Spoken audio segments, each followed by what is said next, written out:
Hello friends, मेरा नाम है शैलेश कुमार और आपका स्वागत है मेरे इस यूट्यूब चैनल में एकेडमी ऑफ पीसीएम। आप मेरे चैनल को ज़रूर सब्सक्राइब कीजिएगा रेगुलर अप टू डेट पाने के लिए। तो चलिए आज का लेक्चर स्टार्ट करते हैं। हेलो फ्रेंड्स, मैं शैलेश कुमार आपके सामने करंट इलेक्ट्रिसिटी का लेक्चर नंबर 05 लेकर आया हूं, जिसमें हम लोग स्टडी करेंगे करंट डेंसिटी, ओम्स लॉ और कॉम्बिनेशन ऑफ रेजिस्टेंस के। तो इससे पहले मैंने 4 वीडियो बना चुका हूं, उस वीडियो को आप ज़रूर देखिए और शेयर कीजिए तो अपने दोस्तों के पास, फ्रेंड्स के पास। चलिए अब हम देखते हैं लेक्चर नंबर 05।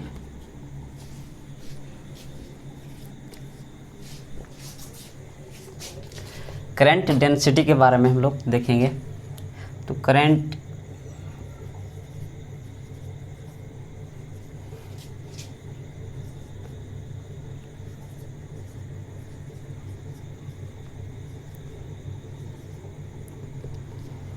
डेंसिटी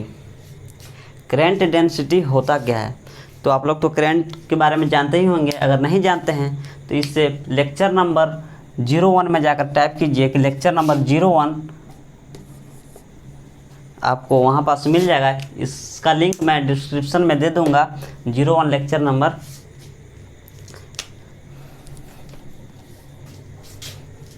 चलिए, करंट डेंसिटी। करंट तो आप लोग जानते होंगे करंट क्या होता है। The flowing of rate the charge is called current होता है। तो करंट जो डेंसिटी होता है, ऐसे तो करंट, अगर करंट के बारे में हम लोग बात करें तो करंट जो है स्केलर होता है। करंट एक स्केलर होता है। लेकिन यहाँ पास अगर करंट डेंसिटी की अगर बात करते हैं, करंट डेंसिटी, तो ये एक वेक्टर के अंतर्गत आता है। ये एक वेक्टर क्वांटिटी है। Current density is vector quantity, जिसको जे से सूचित किया जाता है। इसको जे से सूचित किया जाता है। इसको जे से सूचित किया जाता है। जे बढ़िया से जे से सूचित किया जाता है। इसको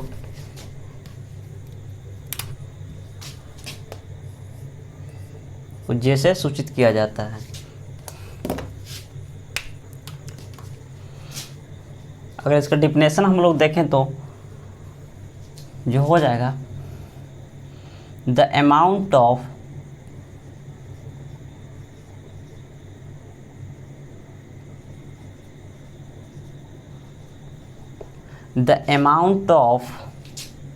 current,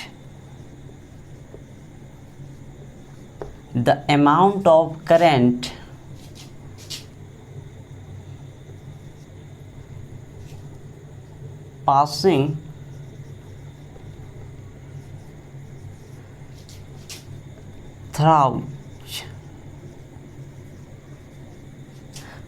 through per unit area,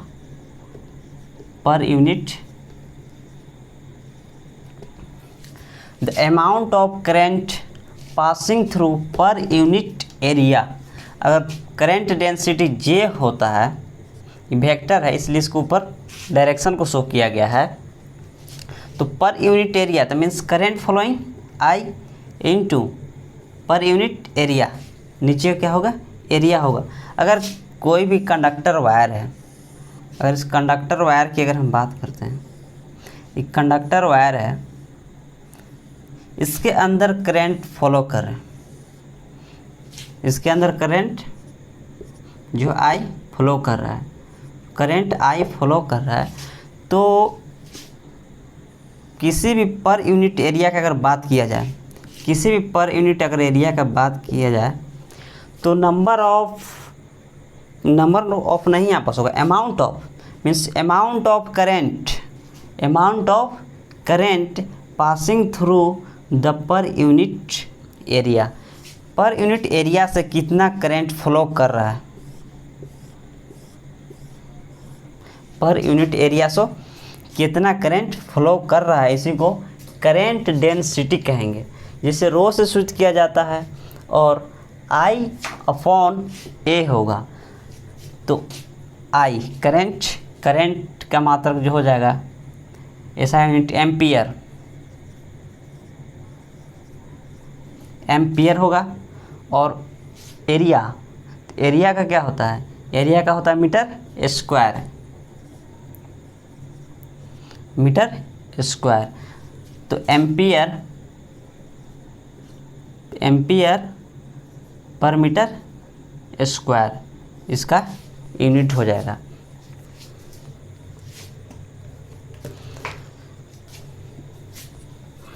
एक वेक्टर क्वांटिटी है जिसमें थोड़ा सा आता है, अगर देखा जाए तो इसे बढ़िया से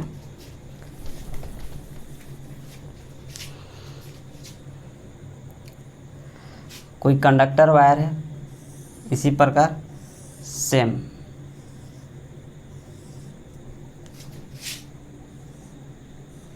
कंडक्टर वायर है, तो इसके अंदर से करंट फ्लो कर रहे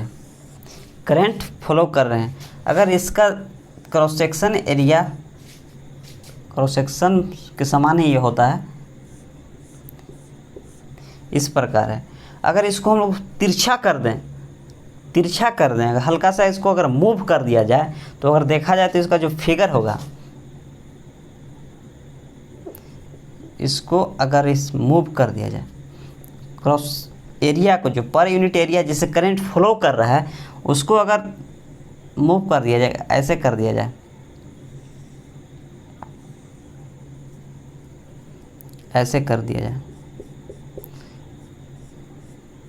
इसका एरिया वेक्टर जो हो जाएगा इधर हो जाएगा, और करंट इधर फ्लो कर रहा है, इसका एरिया वेक्टर देखा जाए तो एरिया वेक्टर सामने होगा, सरफेस के सामने, सरफेस है, सरफेस सबट्रैक्ट इस सरफेस है, तो इसका एरिया वेक्टर जो होगा इसका ये साइड होगा, एरिया वेक्टर ये हो जाएगा एरिया वेक्टर। तो ये सरफेस इसको हल्का तिरछा किए, तो इसका एरिया वेक्टर जो नीचे साइड हो गया, एरिया वेक्टर जो है तिरछा किए सरफेस को, तो एरिया वेक्टर तो ऐसे झुक गया, जो एरिया वेक्टर ये है। तो अगर देखा जाए इसमें, तो करंट डेंसिटी में जो रिलेशन होता है करंट और एरिया वेक्टर का, और एरिया, अगर एरिया की बात किया जाए तो एरिया अलग चीज़ है, यहाँ पास एरिया वेक्टर और एरिया में अंतर है। एरिया वेक्टर की सरफेस है, तो अगर इसका सरफेस है तो एरिया वेक्टर इसका सामने होगा, इसका सामने हो जाए। अगर एरिया की बात किया जाए तो एरिया ये है, इस प्रकार जो है एरिया है। अगर एरिया वेक्टर तो इसके सामने, ये एरिया वेक्टर सामने, और एरिया की बात किया जाए तो ये एरिया है। अगर यहाँ पर हम लोग देखें तो जो करंट डेंसिटी है एरिया वेक्टर के पैरेलल है, और एरिया के देखा जाए तो परपेंडिकुलर होगा,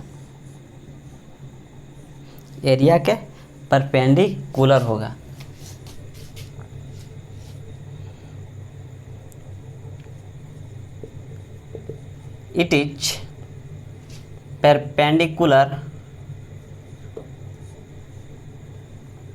एरिया वेक्टर के क्या होगा, परपेंडिकुलर होगा। करंट इज परपेंडिकुलर, करंट का डायरेक्शन और एरिया का डायरेक्शन ऊपर है। एरिया अगर देखा जाए तो एरिया ऊपर होगा, करंट का डायरेक्शन इधर होगा, इधर परपेंडिकुलर होगा एक दूसरे के। अगर सेकंड पॉइंट इसमें अगर देखा जाए तो एरिया वेक्टर की बात किया जाए, एरिया वेक्टर मीन्स ये एरिया है, तो इसके सामने जो होगा एरिया वेक्टर होगा, ये एरिया है, इसके सामने होगा एरिया वेक्टर होगा। करंट इधर ही फ्लो कर रहा है, तो यहाँ पास करंट इधर ही फ्लो कर रहा है, तो एरिया वेक्टर और करंट एक दूसरे के पैरेलल होंगे। Area vector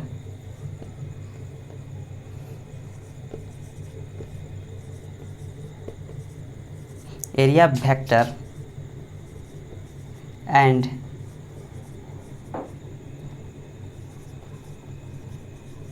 current is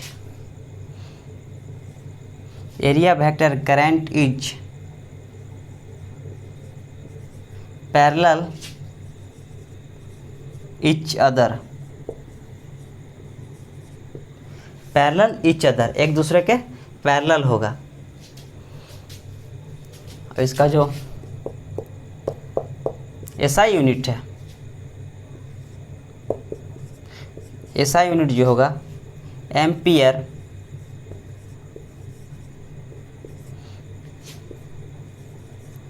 metre square होगा। इसको नोट कर लीजिए। इसके बाद हम लोग अब देखेंगे इसमें रेजिस्टेंस के बारे में कुछ देखेंगे, ओम्स लॉ देखेंगे अब हम लोग, ओम्स लॉ। इस पर कुछ इसको और अच्छी तरह से समझ लेते हैं, इसको नोट डाउन कर लीजिए।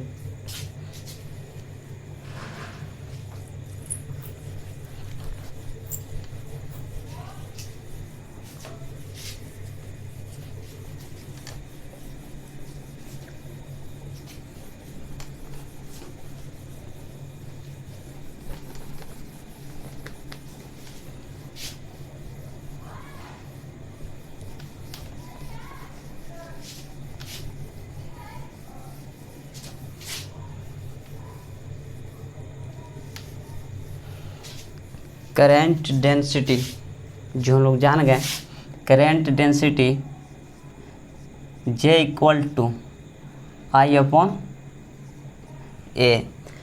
अगर हम लोग यहाँ पास देखें जो कि अगर एरिया वेक्टर को तिरछा कर दिया जाए, अगर एरिया वेक्टर को ऐसे तिरछा कर दिया जाए तो इसका डायरेक्शन तो इधर हो जाएगा, एरिया वेक्टर का डायरेक्शन इधर हो जाएगा।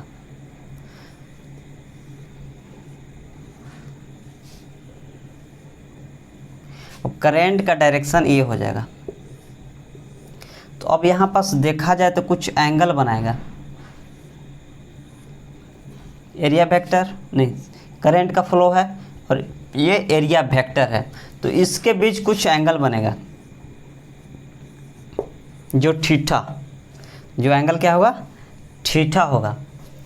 तो अगर करंट इस प्रकार एरिया वेक्टर है, किसी के मान एरिया है, इसे करंट फ्लो कर रहे हैं, अगर इसको हल्का तिरछा कर दिया जाए, इस प्रकार कर लिया जाए, एरिया वेक्टर देख लो, एरिया है और ये एरिया वेक्टर है, इधर से करंट आ रहा है, तो इसको थोड़ा सा ऐसे मूव करिए, इसको हल्का सा ऐसे मूव कर दें, तो जो करंट फ्लो कर रहे हैं तो वो कम हो जाएंगे। मीन्स इसका सरफेस जितना पड़ रहा था उधर अब थोड़ा कम हो जाएगा, थोड़ा कम हो जाएगा। करंट कुछ इधर से फ्लो हो जाएंगे, साइड से निकल जाएंगे, करंट कुछ साइड से निकल जाएंगे, इधर साइड से निकल जाएंगे। तो जो देखा जाए यहाँ पास तो कुछ करंट का जो पहले से जितना करंट इसमें पड़ रहा था वो कम हो गया, कम हो गया। और उसको और थोड़ा मूव करें, और हल्का कम हो गया, और मूव किए और कम हो गया। इसको इधर देखिए और कम हो गया। मीन्स टोटली जितना है करंट ऐसे ही फ्लो कर जाएगा। ये शुरू में ऐसा था एरिया वेक्टर, इसको मूव किए, इसको मूव किए, इसको मूव किए, देखिए पूरा टोटली जो करंट है साइड से पार हो गया। तो अगर यहाँ पास देखा जाए तो ये एंगल थीटा बनाता है। अगर 90 पे मूव कर देते हैं तो टोटली करंट ऐसे ही पास हो जाएगा। यहाँ पास जो आएगा J equal to I upon A cos theta. जो थीटा यहाँ पास है A कोस थीटा को लेके आएगा, क्योंकि जैसे जैसे मूव कर रहे हैं एरिया को वैसे वैसे करंट डेंसिटी कम होते जा रहा है, करंट डेंसिटी कम होते जा रहा है। अगर देखा जाए तो यहाँ पास सरफेस ऐसे है, एरिया वेक्टर ऐसे है, दोनों पैरेलल है। करंट इधर से आ रहे हैं, एरिया वेक्टर इधर, करंट इधर, दोनों का एंगल, एरिया वेक्टर और करंट का एंगल जीरो जीरो। अब कोस जीरो, अगर कोस जीरो यहाँ पास रखा जाए तो जो देने वाला रिजल्टेंट है वो मैक्सिमम हो जाएगा। I upon A, cos zero का वैल्यू कितना होता है, कोस जीरो इक्वल टू 1 होता है, कोस जीरो 1। मीन्स जब ऐसे रहेगा तो maximum number of electric field means current इस पर पड़ेगा, जिसके कारण जो करंट डेंसिटी होगा वह मैक्सिमम होगा। अगर इसको मूव कर रहे हैं, इधर मूव कर रहे हैं थीटा एंगल से, थीटा एंगल से को मूव करें, टोटल 90 पे अगर मूव कर देते हैं तो करंट टोटल पास हो जाएगा साइड से। अगर यहाँ पास 90 से मूव कर दिया जाए, एंगल डिग्री 90, तो बस 90 रख के हम देखते हैं। जे एक कोस थीटा, कोस 90 का वैल्यू 0 होता है। जे इक्वल टू आई अपॉन 0, कोस 90 का वैल्यू 0 होता है। क्या दे दिया, मीन्स आई मीन्स टोटल 0, समझिए कि फाइनाइट इसे दे रहा है, मीन्स कुछ होगा नहीं, मीन्स 0 हो जाएगा, टोटल 0 मीन्स ये वैलिड नहीं होगा।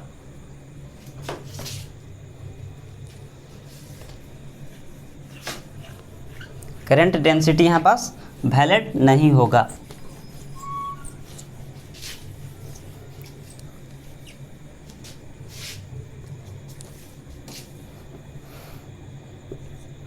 J equal to I upon A cos theta. अब देखा जाए तो I equal to J A cos theta जो यहाँ पास है, कोस थीटा जे और ए वेक्टर के बीच का एंगल होगा। Theta is here angle between J and area vector.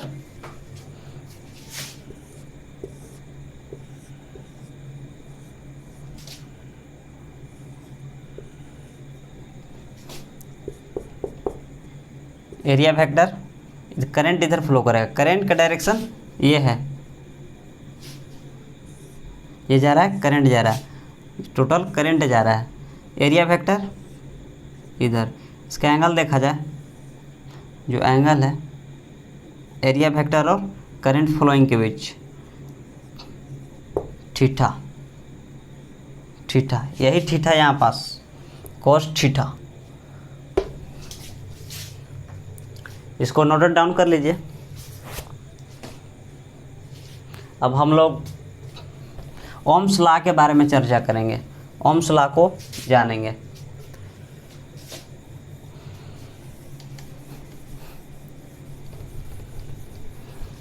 Ohm's law होता क्या है, इससे प्रीवियस लेक्चर में भी कुछ उसके बारे में हम लोग चर्चा किए थे। जो R इक्वल टू V/I होता है, आया कहाँ से,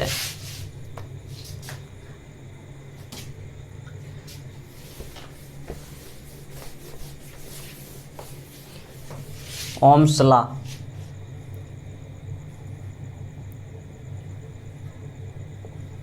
दिख रहा है, मार्कर दिख सकता है।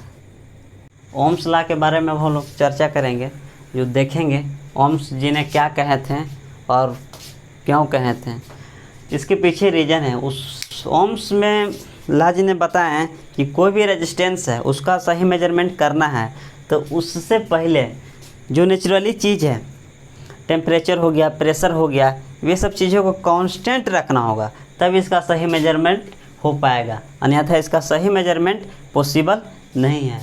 तो ओम्स जी ने कहे थे, Ohm's law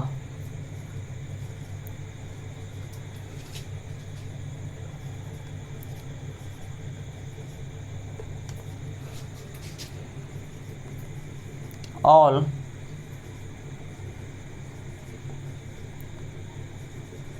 physical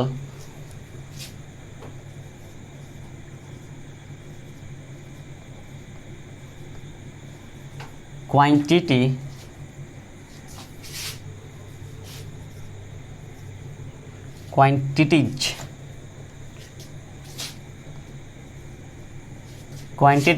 remain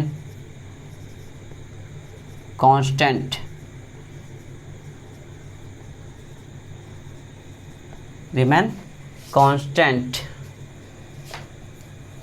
All physical quantities remain constant. The potential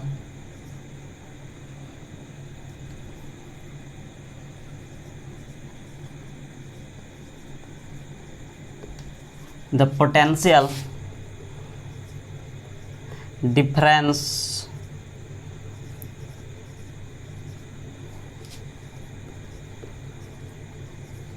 across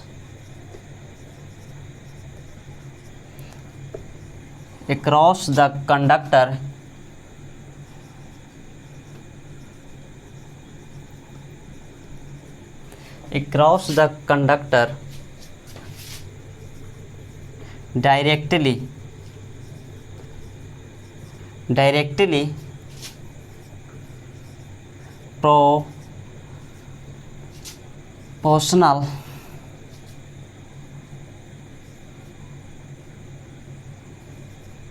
directly proportional directly proportional to the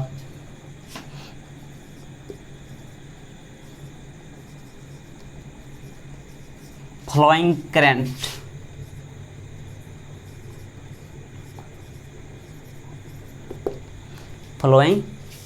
current जो कोई भी कंडक्टर वायर है, कोई भी कंडक्टर वायर अगर लेते हैं, सपोज दैट ये कंडक्टर वायर है, तो अगर प्रेशर को कांस्टेंट रख दिया जाए, टेम्परेचर को कांस्टेंट रख दिया जाए, टेम्परेचर कांस्टेंट और प्रेशर कांस्टेंट दोनों को कांस्टेंट रख दिया जाए, तो इस पर कोई इफेक्ट नहीं पड़ेगा, इसके रेजिस्टेंस पे कोई इफेक्ट नहीं पड़ेगा। मीन्स इसका जो मेजरमेंट है सही मेजरमेंट होगा। तो यहाँ पास दोनों को कांस्टेंट रखा गया और देखा गया कि इसके पोटेंशियल डिफरेंस मीन्स इसके क्रॉस सेक्शन एरिया के बीच पोटेंशियल डिफरेंस क्या है। पोटेंशियल डिफरेंस जो है भी है, सपोज दैट पोटेंशियल डिफरेंस जो दोनों का भी है, तो जो डायरेक्टली प्रोपोर्शनल है इसके पासिंग थ्रू करंट के। Means V is directly proportional I। Means potential difference है, जितना ही डिफरेंस ज़्यादा होगा उतना ही करंट इसमें फ्लो करेगा। तो उन्होंने बताया कि V is directly proportional to the I and here R is resistance constant और I इज I। तो V बराबर I R। तो R जो यहाँ पास है रेजिस्टेंस कांस्टेंट है, V बराबर I R। जो ये फार्मूला ओम्स लॉ जी ने दिए थे, रियल फार्मूला ये है, V बराबर I R। Means V is directly proportional to I। Means potential difference जितना ज़्यादा होगा, किसी भी तार जो है कंडक्टर वायर के क्रॉस सेक्शन एरिया के बीच अगर अक्रॉस देखा जाए, इस across means end 1 to end second,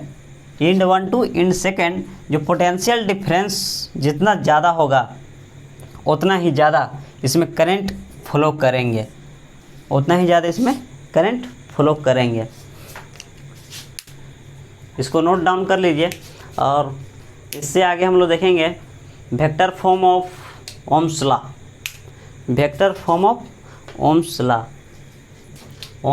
तो ऐसे R बराबर जो होता है ओम्स, अगर इसको मूव कर लिया जाए तो देखा जाए तो R equal to V by I होगा, ये भी हो सकता है। और I बराबर अगर देखा जाए तो V बाई R हो जाएगा, I को यहाँ लाएंगे R के पास और R को इधर मूव करेंगे, तो I equal to V upon R। इससे 3 फार्मूला आता है, जो रियल ये है,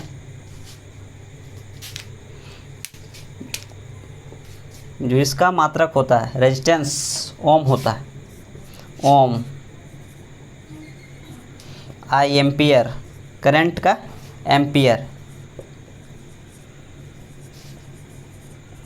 एम्पियर, और जो वोल्ट V पोटेंशियल डिफरेंस इसका वोल्ट हो जाएगा।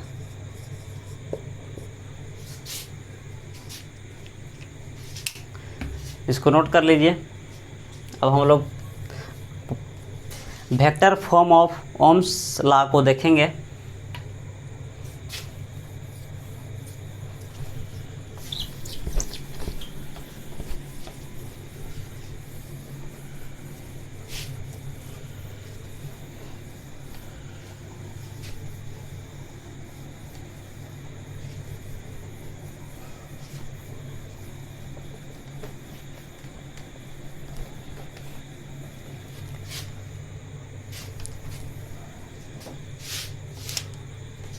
Vector form of Ohm's law.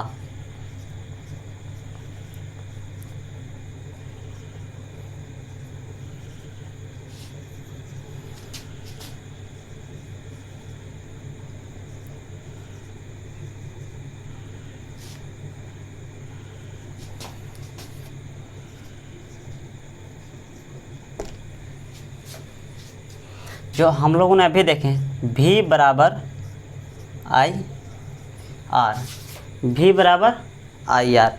अब थोड़ा सा हम लोग पिछले जो देखे हैं, इससे पिछले मैंने 10 मिनट पहले जो बात किए थे, जो J था current density equal to I upon A, I upon A, current density था जो वेक्टर फॉर्म है, एक करंट का ये वेक्टर फॉर्म है। अब यहाँ पास देखा जाए V बराबर आई आर, अब हर किसी का यहाँ पास जो V है ये भी एक स्केलर है, I है ये भी एक स्केलर है, और यहाँ पास जो R है ये भी एक स्केलर है। तो सब यहाँ पास स्केलर फॉर्म में है, सब यहाँ पास स्केलर फॉर्म में है। तो ये स्केलर फॉर्म में है, इसको अब हम लोग वेक्टर फॉर्म में देखेंगे। तो वेक्टर फॉर्म में अगर V के लिए देखा जाए तो V एक पोटेंशियल होता है, पोटेंशियल में शक्ति, पावर। तो इसका जो वेक्टर फॉर्म है इंटेंसिटी होगा जो पोटेंशियल डिफरेंस एंड कैपेसिटर में वहाँ पास पढ़ना था प्रीवियस चैप्टर में। तो जो होता है V equal to A into D X, D V equal to E into D X. तो अगर इसका जो स्केलर फॉर्म ये है तो इसका वेक्टर फॉर्म ई है। स्केलर फॉर्म पोटेंशियल अगर है, इसका वेक्टर फॉर्म भी इंटेंसिटी है। किसी भी अगर पॉइंट पे कोई क्यू चार्ज है, यहाँ पास भी कोई क्यू चार्ज है, तो इसका यहाँ से इंटेंसिटी क्या होगा ये फाइंड करना था, या इससे यहाँ पास इसका पोटेंशियल क्या होगा। जो पोटेंशियल होता है भी स्केलर है, जो इंटेंसिटी होता है इसी तरह का एक फॉर्म है जो एक वेक्टर है। तो पोटेंशियल का वेक्टर यहाँ पास ई आएगा,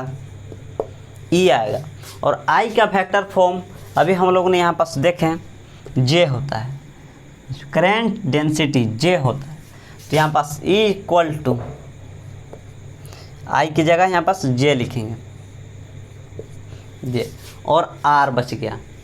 तो आर बच गया, तो इससे प्रीवियस हम लोग लेक्चर में देखे थे कि आर जो होता है रेजिस्टेंस होता है, और किसी भी कंडक्टर वायर का जो अपना प्रॉपर्टीज होता है, जो अपना एक ऑन प्रॉपर्टीज होता है, उसको रेजिस्टिविटी कहते हैं। रेजिस्टिविटी उसको रो से सूचित करते हैं।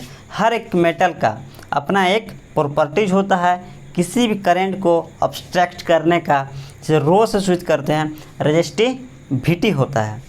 तो यहाँ पास आर के जगह हम लोग रो को पुट करेंगे, रो के यहाँ पास पुट करेंगे। ये भी एक वेक्टर फॉर्म है, जो रेजिस्टेंस का एक वेक्टर फॉर्म है। तो E equal to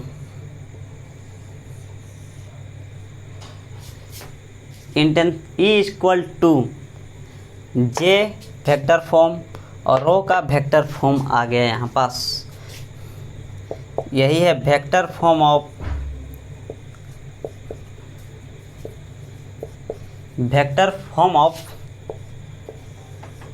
Ohm's law, vector form of यह ओम्स लॉ। अब हम लोग ने यहाँ तक देख लीजिए, इसको नोट डाउन कर लीजिए। कॉम्बिनेशन ऑफ रेजिस्टेंस के बारे में हम लोग देखेंगे। बोर्ड लेवल के यहाँ पास काफ़ी हो जाएगा इतना।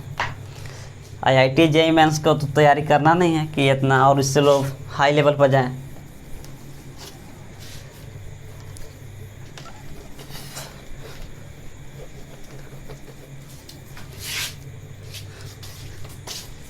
हंसी वर्ग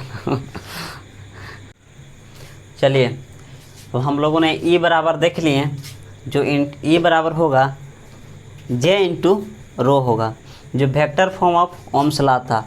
अब हम लोग यहाँ पास देखेंगे combination of resistance.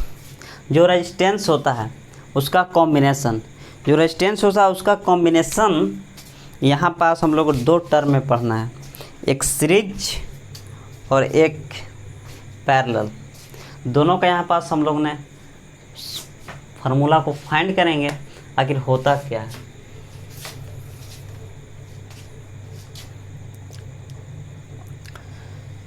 Series term देखेंगे, combination of resistance.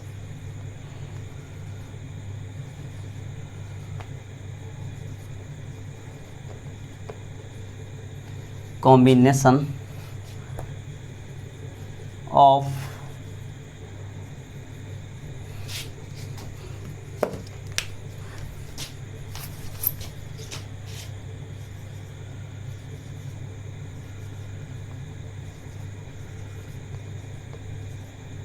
combination of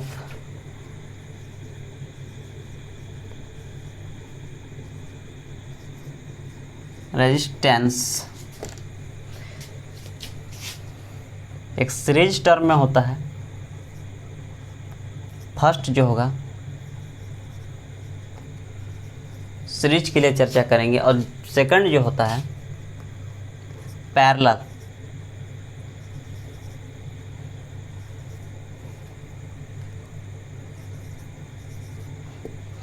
parallel होता है। तो सीरीज में हम लोग देखेंगे सीरीज कॉम्बिनेशन क्या होता है।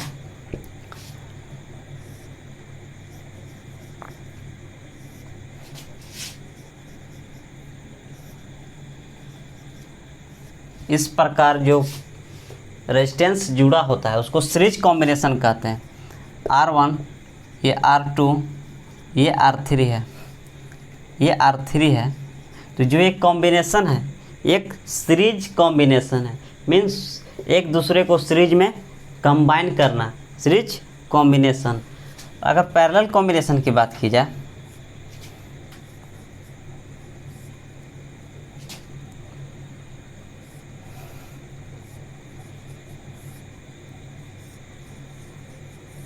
ये जो कॉम्बिनेशन है एक पैरेलल कॉम्बिनेशन है। इसी प्रकार हम लोग इसका फार्मूला को फाइंड करेंगे। इसका कुछ खास प्रॉपर्टी है, इसके बारे में लोग जानेंगे। जो सीरीज कॉम्बिनेशन होता है, अगर जो सीरीज कॉम्बिनेशन होता है इसमें जो करंट फ्लो करता है, करंट जो इसमें फ्लो करता है सब में सेम करंट फ्लो करता है। Means in a series form any combination then the all the resistance has equal current. मीन्स अगर इसमें करंट I फ्लो कर रहा है तो इस सब से होने वाला भी जो कितना करंट होगा I ही होगा।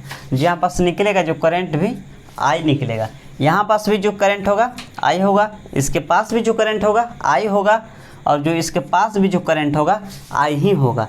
मीन्स ऑल रेजिस्टेंस में जो कितना करंट होते हैं वह सेम होते हैं सीरीज कॉम्बिनेशन के लिए।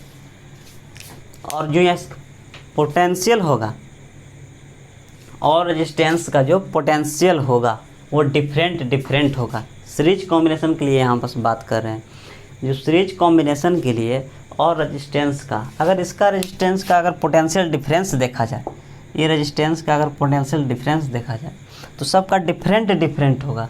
इसका मान लिया कि V1 है, अगर इसका मान लिया जाए कि V2 है, अगर इसका मान लिया जाए कि V3 है, तो सबका एक अपना अलग अलग रेजिस्टेंस का एक अलग अलग पोटेंशियल डिफरेंस होगा।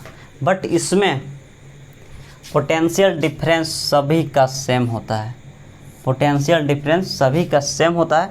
और जो करेंट फ्लो इसमें करते हैं, करेंट फ्लो जो इसमें करते हैं, इसमें डिस्ट्रीब्यूट हो जाते हैं करेंट, इसमें करेंट सबका अलग अलग होता है, पोटेंशियल सबका सेम होता है, जस्ट अपोजिट इसमें इसका होता है। अब हम लोग देखेंगे इसी बेस पर जो अभी मैंने बताया, इसी बेस पर सीरीज कॉम्बिनेशन में इसके फार्मूला को फाइंड करेंगे कि मोर देन 2 रेजिस्टेंस होगा तो इक्विवेलेंट रेजिस्टेंस क्या आएगा। अगर मोर देन 2, अगर इस प्रकार रेजिस्टेंस को अगर जोड़ दिया जाता है R1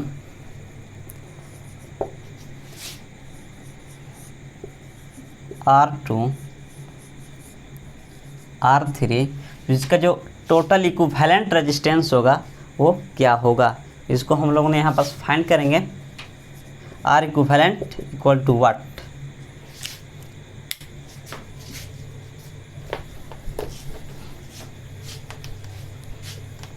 तो सीरीज के लिए तो चलते हैं।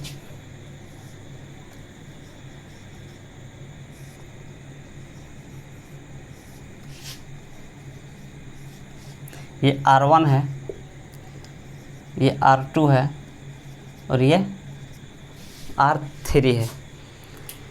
अगर इसमें करंट I दे दिया जाए, अगर इसमें करंट I फ्लो कर रहा है, V वोल्ट के बैटरी से जुड़ा हुआ है, और इसमें करंट I फ्लो कर रहा है, V वोल्ट के बैटरी से इसको कनेक्ट करते हैं, और जिस इसमें जो करंट फ्लो कर रहा है वो I है, तो I है तो इसका पोटेंशियल डिफरेंस क्या होगा, इसका पोटेंशियल डिफरेंस लेट V1, इसका पोटेंशियल डिफरेंस V2 मान लेते हैं, और इसका जो पोटेंशियल डिफरेंस V3 मान लेते हैं, क्योंकि सबका एक अपना अपना इंडिविजुअल पोटेंशियल डिफरेंस होगा, और जो I तो सब में सेम होगा। तो यहाँ पास अगर देखा जाए V इक्विवेलेंट, जो V इक्विवेलेंट है equal to V1 plus V2 plus V3, तो V1 V2 V3 को अगर जोड़ दिया जाए तो जो टोटल आएगा V आएगा, टोटल जो आएगा V आएगा। तो यहाँ पास V बराबर V1 plus V2 plus V3, तो V1 बराबर क्या होगा, तो V1 बराबर अभी हम लोगों ने यहाँ पास प्रूफ किया, V बराबर IR, V बराबर IR। तो V1 के लिए अगर हम लोग चलते हैं तो V1 बराबर IR, तो करंट इसमें फ्लो कर रहा है I, और जो रेजिस्टेंस इसका क्या है R1, तो R1 हो जाएगा। अगर V2 बराबर बात किया जाए, V2 बराबर, तो V बराबर IR, तो V2 equal to I, current सब में सेम है, इसमें भी करंट I होगा, और इसका रेजिस्टेंस R2, इसका रेजिस्टेंस R2। V3 की अगर बात किया जाए तो इसमें भी फ्लो करने वाला करंट I ही होगा, इसमें भी फ्लो करने वाला करंट I ही होगा। और R3, अब यहाँ पास देखा जाए V1 equal to IR1, V2 equal to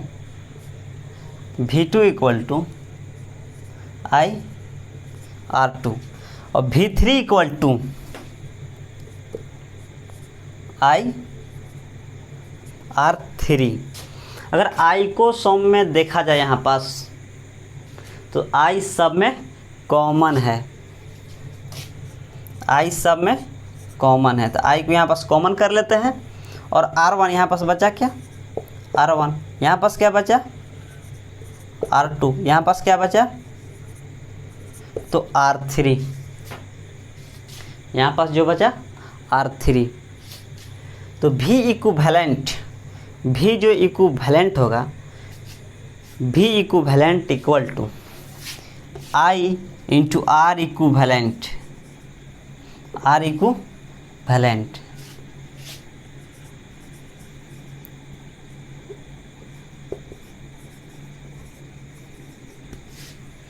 जो भी नेट भी होगा, जो नेट भी होगा I into R equivalent.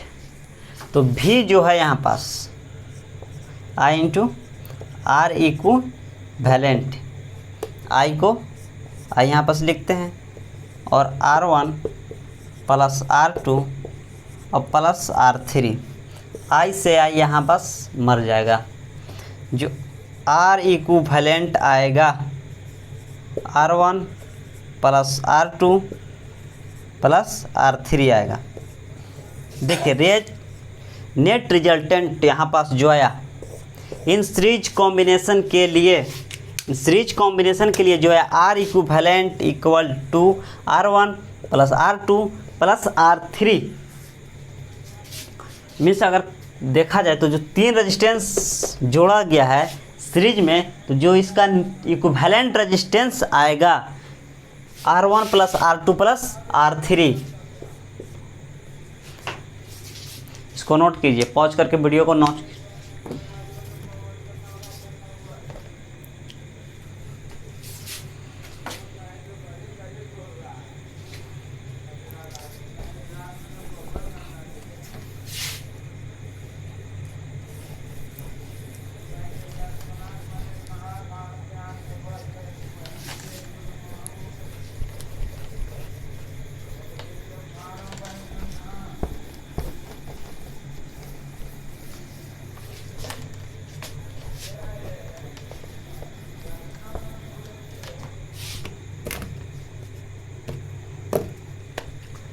Parallel के लिए अब हम लोग देखेंगे, पैरेलल कॉम्बिनेशन के लिए रेजिस्टेंस का अगर पैरेलल कॉम्बिनेशन कर दिया जाए तो इसका जो फार्मूला आएगा, मीन्स नेट रेजिस्टेंस फाइंड करने के लिए जो इसका फार्मूला जाएगा वो क्या होगा।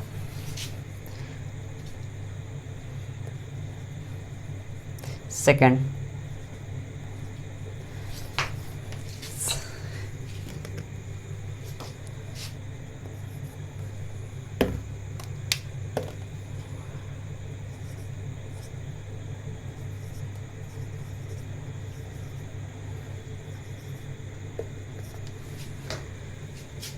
पैरेलल के लिए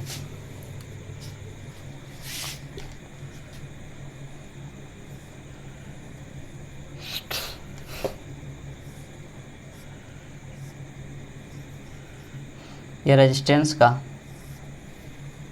पैरेलल कॉम्बिनेशन होगा यहाँ पास।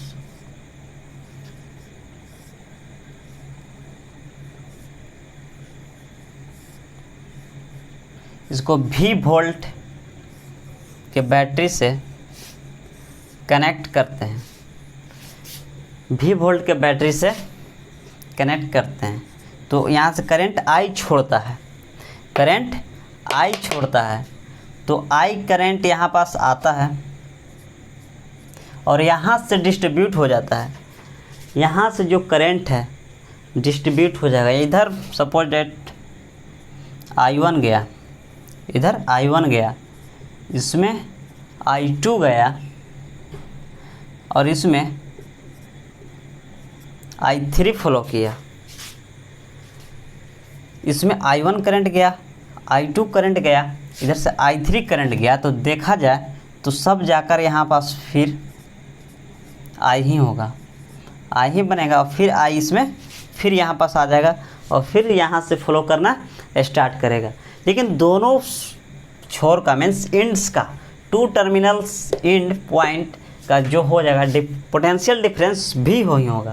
अगर यहाँ पास पोटेंशियल डिफरेंस 0, यहाँ पास भी है, तो दोनों का जो पोटेंशियल डिफरेंस होगा V होगा, और सबका पोटेंशियल डिफरेंस सेम होगा, सबका पोटेंशियल डिफरेंस सेम होगा।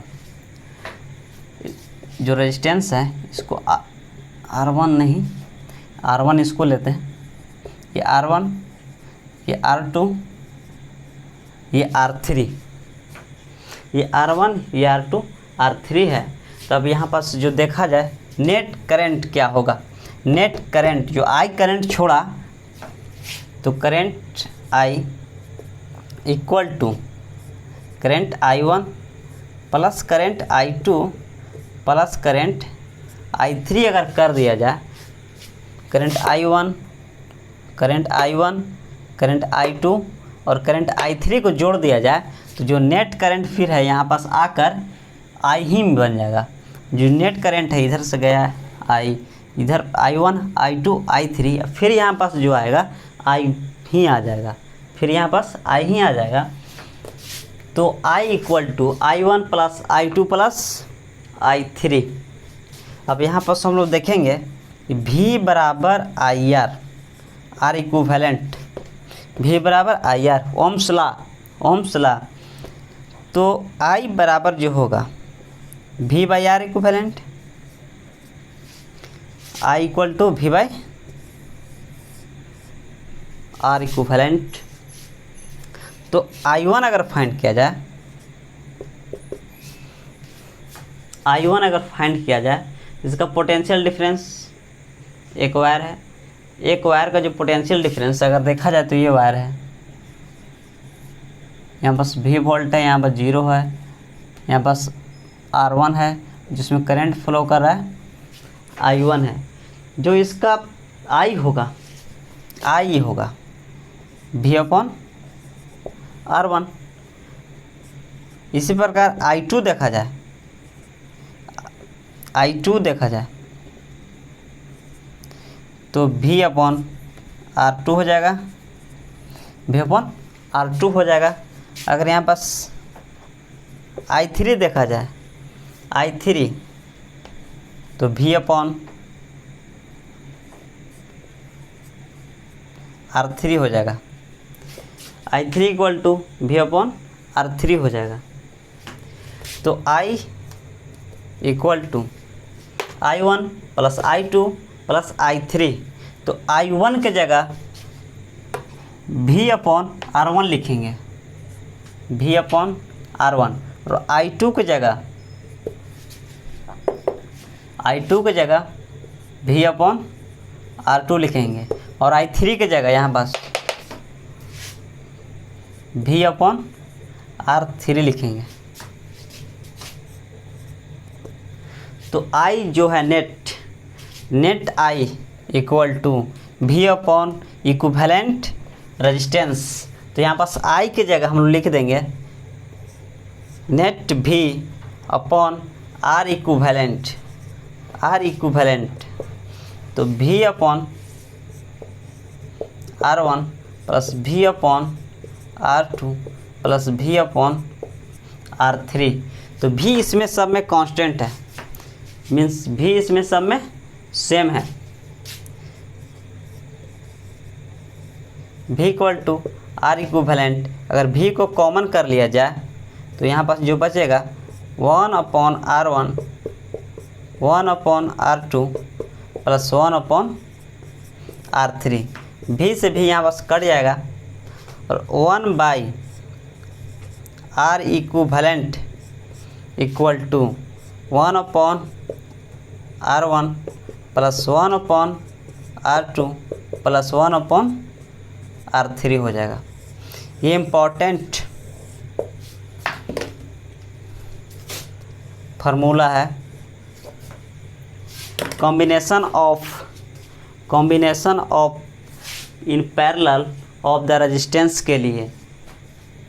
इसको नोट कर लीजिए, और इसके बाद हम लोग अगले लेक्चर में देखेंगे इस पर numerical, parallel and series combination पे रेजिस्टेंस का नोमेरिकल देखेंगे, जिसमें हम लोग अच्छे नोमेरिकल्स का बात करेंगे और उसका टाइप्स के बात करेंगे, जिसमें आ जाएगा ब्रिज स्टोन और कॉम्बिनेशन ऑफ इनफाइनाइट के लिए आता है, और इनफाइनाइट में 2 टर्म आते हैं, और उसके बाद वीटस्टोन हो गया, सीरीज हो गया, पैरेलल हो गया, और उसी में कुछ कॉम्बिनेशन आएंगे जो बहुत ही जटिल होगा, जिसको हम लोग ईजी वे में सोल्व करेंगे। चलिए इतना ही। मेरे चैनल को लाइक कीजिए, सब्सक्राइब कीजिए। थैंक्स।